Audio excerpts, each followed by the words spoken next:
चल तुम चला हमरा साथे, चला आओ।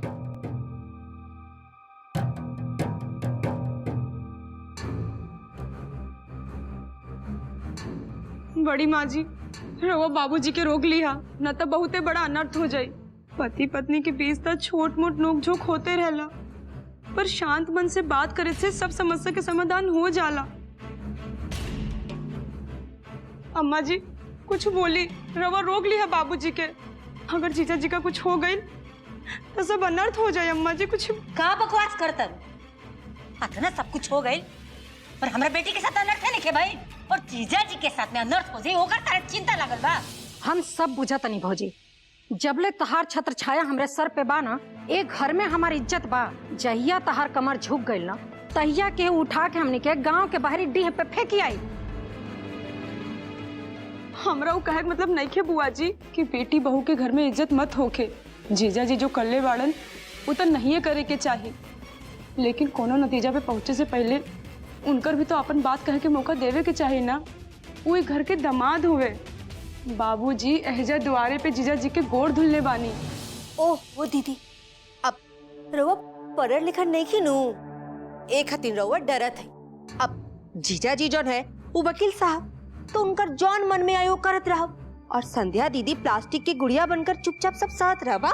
लेकिन का छोटकी दुल्हन ने एकदम ठीक कहा तारी। वकील गिरी उनका चलावे के बाद तो जाके अपन कोर्ट में चलावस। हमारे बेटी के धौंस दिखाई है तुमकर एक को नतीजा ना छोड़ल जाई। और ई घर के नियम कायदा मालूम बा ना, ईंट के जवाब पत्थर से दिहल जाला।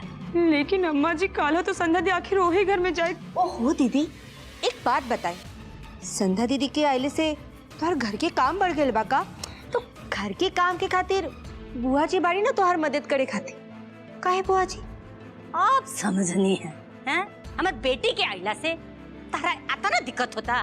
अरे कुकुर भी अपन पेट पालेला, जे अपन घर परिवार रिश्तेदार के बना के खियावेला ओकरा के रसोईदार कहल जाला। सांच कहा तड़ू भौजी,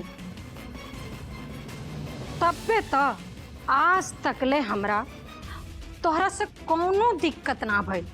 अरे तू रोटी तूर तूर के हमरे थरिया में डारेलू। हम तो इतना बनौले बानी अपना नैहर में कि हमार इज्जत और भाव हमेशा होत रहेला। बुआ जी हमरे कहे के मतलब है नहीं खे कि घर में और का कहे के मतलब बा? हम अपन बेटी खातिर खाना बना ली। अम्मा जी हमरा से गलती हो गई ला, हमरा के माफ कर दिया। ये सब अफरा तफरी भी हमरे दिमाग से उतर गई। हम अब ही कुछ खाए खातिर बना देत बानी। बिना बोलले तो इनसे कुछ कामे ना होला। अरे न जाने भौजी कहाँ से उठा के ले आइल बाड़ू ये महारानी के। अरे विपत हो गई बिया हो, जाने कहाँ से आ गई। अरे भैया रहुआ एहिजा बानी, हम राव रोहर जिला टाउन थाना में इंतजार करत रहनी।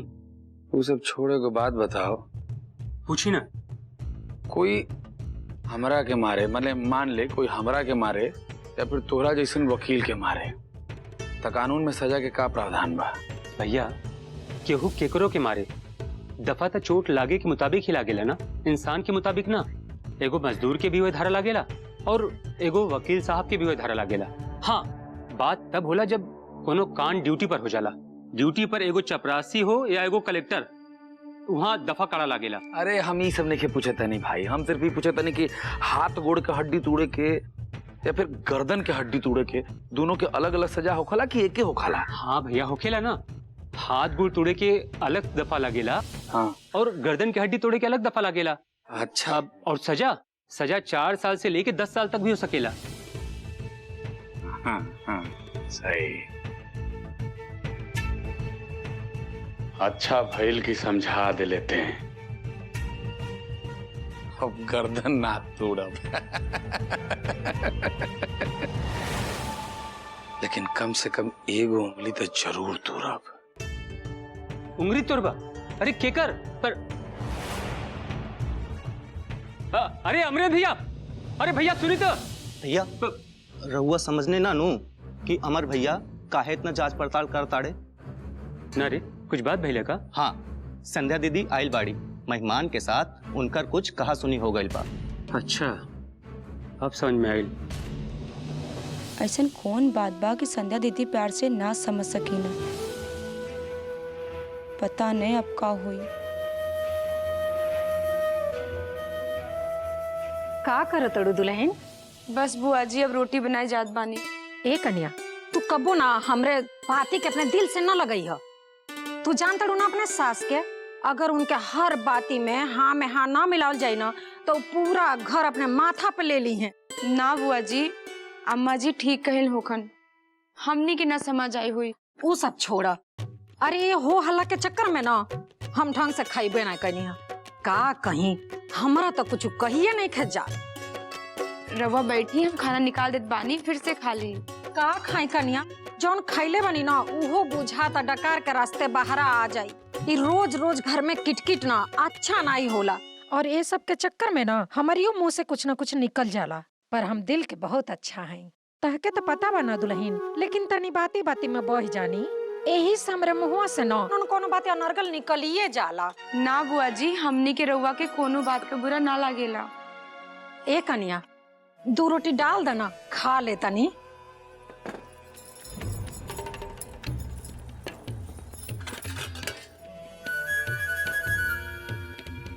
उ का है कनिया कि अपने दुआर पे कोनो रिश्तेदार के बुला के बेइज्जती ना कइल जाला। अरे दुआर के इज्जत केहू के बेइज्जती कैले से नहीं, मेहमान के मेहमान नवाजी कैले से होला। बुआ जी, रउआ बोली ना बाबूजी से। ए कन्या, तनिक औरी डाला ना आलू के भुजिया। रउआ की बात तो बाबूजी तनी मनी सुनबो करेले, तो रउआ कुछ कही ना बाबूजी से। कन्या, तनी चटनी भी दो तो। आज मन ना बड़ा फीका फीका सा लागता। तनिक एमा है पपड़ियो ले ले तनी। जीजा जी के संग अगर जबरदस्ती लूं करिया तो रिश्ता बने की जगह और बिगड़ जाई। हे कुमिया के ठाकुर बाबा, हे सती माई, सबके सही राह दिखाइया।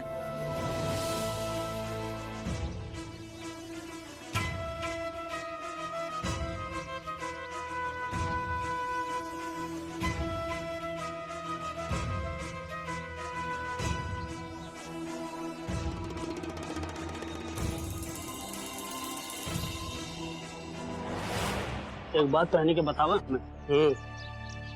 जब तक चले तब तक चलत। अब की बार ना प्रधानी गई ना तो प्रधान जी के हेकड़ी निकल जाये। जितना विकास का फंड आवत बा आधा कमीशन में बढ़ जावत बा, तो विकास का होई खाक। अच्छा गई मांग के 29 दिन।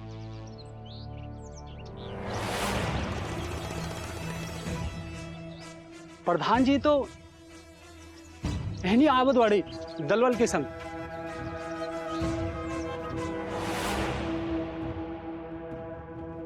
पता ना आज के दिन कैसन मनहूस बा। का भेल अम्मा जी? देखा ना कन्या, बउआ जी और अमरेंद्र का जाने कहाँ बंदूक लेके गई वालों केकरा के मारे खातिर। का जाने भगवान का चाहता रे।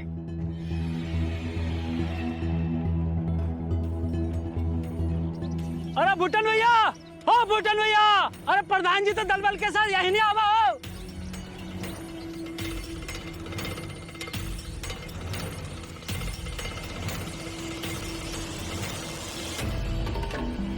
प्रणाम प्रधान चाचा। ए बुटना, ई केकर फरमान पर बाढ़ लगावल जा रहल बा? जैसे रास्ता रुक जाई। हमरा के अपन खेत में बाढ़ लगावे खातिर केहू से परमिशन लेवे के पड़ी का? हमार जमीन है, मकान बनाई चाहे धान रोपी, केहू के खास समस्या बा। बात तो ठीक कह रहल बड़ा, लेकिन तहार दादा बाप या तोहरा नामे ई जमीन के रजिस्ट्री बा? अगर बा तो हाउ कागज दिखाओ। मतलब का? मतलब ये कि ई जमीन तहार ना हमार है।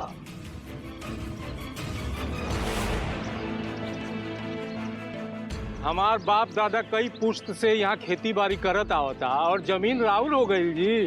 तहार दादा हमार बाबा से खेत बदलई कैले रहलन, कबाला नहीं खन कैले।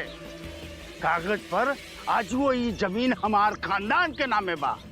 वकील साहब, है जो नयका कानून समझाई प्रधान चाचा जी के। बताओ। नयक कानून आज बसून ली। हाँ बताओ। According to law, If someone using any land for cultivation for long period of time, it becomes the land of the owner automatically. And my client has been using this land for last 50 years or more. So the ownership of this land goes back to him by default.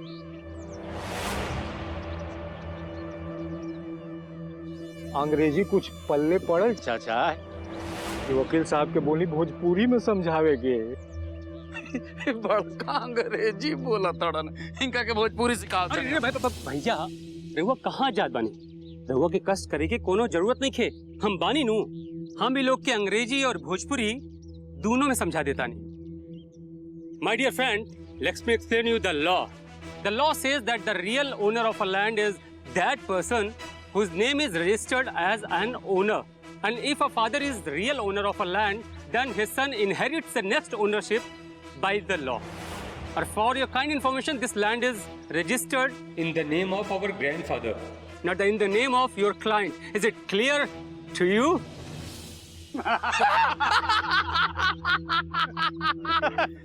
ये दादा कबार दिलस, अरे कबार दिलस सीधा। हम थारा जैसन वकील नहीं के रख ले। अरे हम तो अपन घर में जन्मौले बानी।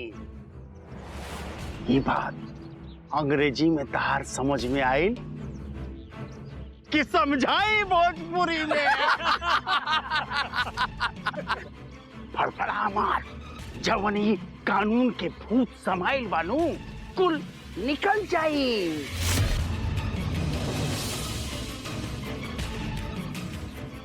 प्रधान चाचा, एकरा में कोनो तकरार के बात नहीं खे। रउआ हमार दक्षिण टोला के जमीन पर खेती करत नहीं ना, और ओकरा बदले में हम यहाँ कर लेते नहीं। अब मामला बराबर हो गई ना? ना ना, हिसाब बराबर नहीं खे कोई। जैसे हम खेती करतानी वैसा ही तू करो। अभी खेती करे के जमीन बा तो एकरा में खेती करो, ना कि एकरा में बाड़ लगावो, एकरा में गोदाम बनावो। ये हम ना करे दे। अगर हम ऐजे बाड़ बनाई तो तू का कर लेबा? हाँ का को लेब? हम बताएं का को लेब? हाय देख का को लेब, देख हाय का लेब, हाय का लेब, हाय का लेब, हाय देख। अगर ऐजा कोई बाढ़ लगाई या दीवार बना के कोशिश करी तो उखाड़ब ना और अंधवा दे बुलडोजर से, बुझल की ना? ए अमर, प्रधान चाचा, ये सब ठीक नहीं क्या होत बा? जोन होत बा अभी तू ठीक देखला कहाँ? अरे बिकना, चल खम्बा उखाड़, सब उखाड़ ले, सब उखाड़। ये ठीक दिखावा तले, देख सब लोच के।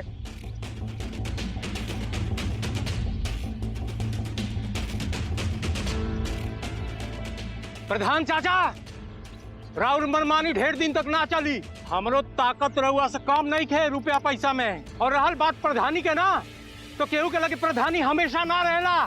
राजनीति केहू के बपौती ना है। आज तोहरा लगी बा, कल केहू और के लगी रही। राजनीति में हमेशा आवत जात रहेला, केहू के विरासत ना है। जवन करे के बाद कर ली। चलो रे, हमू देखब इनकर राजनीतिक पावर। चला चला। अब तो पाला ही पड़ल बा। ऐसा पटकना पटकब न चुनाव में कि चारों खाने चित हो जाइबा। बाप और बेटवा ते पटखनी रे बे, चुनाव के इंतजार करते रहे ओकरा खातिर। जय मार दे गोली।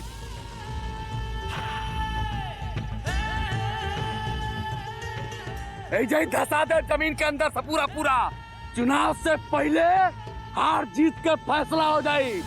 मारी क्या मत छोड़ दे बेटा, छोड़।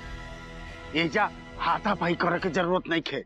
समय अइला पर पता चल जाए कि केकरा में कितना कूदा बा। प्रधान चाचा, निगरा और लिहाज करते नहीं जा, न तो बंदूक सटौला पाड़ गिरौला के जवाब हमरो ठीक से देवे आवेला। ए भूटान, राजनीति करे के बाद तब खुल के मैदान में करल कर। छिछोरापन करबे नु तो हई प्रधान के अंगूठे वो तैयार ना होई, बुझाइल नु।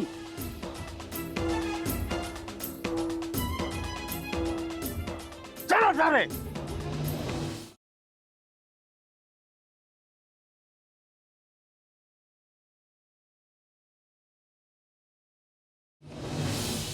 पता मोहिनी भाभी, हमार बाबूजी हमके बहुत मानेला।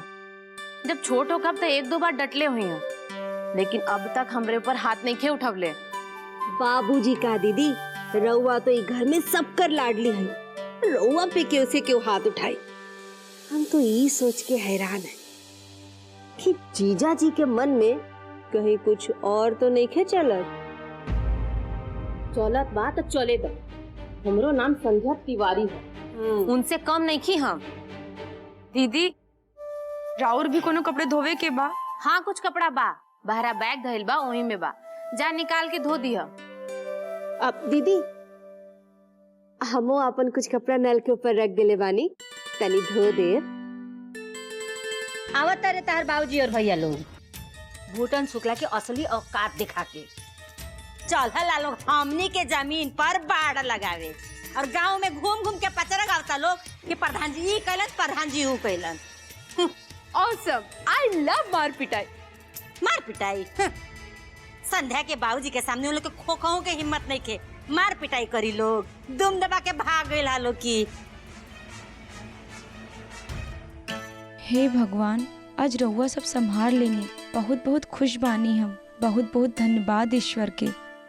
सुना, पुष्पा दीदी के जो कमरा बनू तो में संध्या रही है, अच्छा से धो पोछ द और बिस्तर भी साफ कर दिया।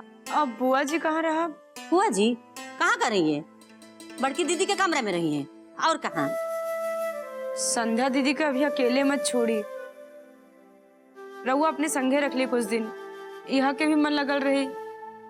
नहीं, हम अकेले रहब, हम क्यों के संगे नहीं रहब। सुना, अपन दिमाग तनी कम लगाव, बुझलू नु।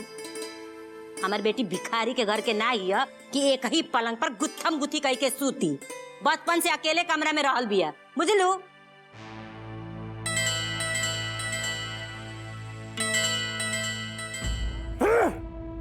पता ना का मेहमान जी के साथ मिल मिल के काका खिचड़ी पका रहल बा। घुटना खेत के साथे साथे मेहमान जी के दिमाग पर भी कब्जा के लिए बा, दिमाग पर। ये दोनों मिल गए बारे सब। पता ना वकीलवा के साथे काका मसौदा तैयार कर रहल बा। अरे मुठा जी मालिक, तू जो जाके मेहमान जी अब बाबू के लेके आओ। बाकी मेहमान जी नाइब तो ना आई हैं। अगर मेहमान जी प्यार से ना आई हैं तो उनका के जबरदस्ती उठा के गाड़ी में पटक के लेके आओ। ठीक बा भैया। बाबूजी रघुआ हमेशा हमरा के रोकते नहीं, न तई भुटना और जीजा जी के मामला बहुत पहले सुलटा देले रहनी। पाया हाथ के खेला हमरा खातिर ही। खेल खेल खेलना बंद कर, हई चिड़ै लेखा ज्यादा फुदफुदो मत। चुनाव के समय बा, चुनाव के दिमाग शांत, जज्बात और दिल पर काबू रखल कर। हर जिंदगी गधा बन के मत रहो, गधा बन के, समझ ले।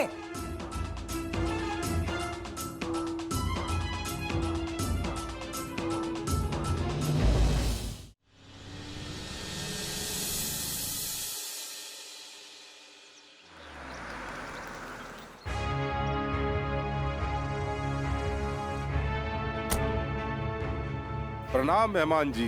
प्रणाम प्रणाम। आई बैठी, सब खैरियत बानू? हाँ सब खैरियत बा। हाकिम चाचा कहनी है कि कान्हा के और मेहमान के जाके ले आया।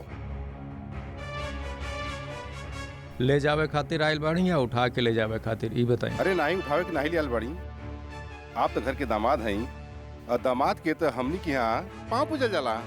हाँ हाँ जानता नहीं, जेकर पाँव पूजक बा ओकरा उठावे खातिर लठैत भेजले बाड़े। जाके कह दिया ससुर जी से कि दबंगई के जमाना अब गईल। अब देश में कानून का राज चलेला। जैसे वे खुद घमंडी बाड़े न, वैसे उनके बेटा और बेटी भी बाड़े। ना तो तमीज से बात करे के सहूर बा और ना ही पति पत्नी का रिश्ता निभाव के दरकार बा। मेहमान जी रहुआ ज्यादा बोलता नहीं। हम सुन रहल बानी, एकर मतलब ई ना बा कि आप कुछ भी बोलत रहब, हम कान में ठेपी लगा के सुनत रहब। और चुपचाप से चलू और जे बोले क्योंकि मालिक के सामने बोलब। मालिक तोहार हमें, हमार ना, कि जौन कहिए उम करब। देखी सराफत से कान्हा बबुआ के लेके गाड़ी में बैठ जाई, ना तो आपके चल ही की पड़ी, चाहे जैसे चली। अच्छा हिम्मत है तो ले चली, आगे का होई यही जे पता चल जाए।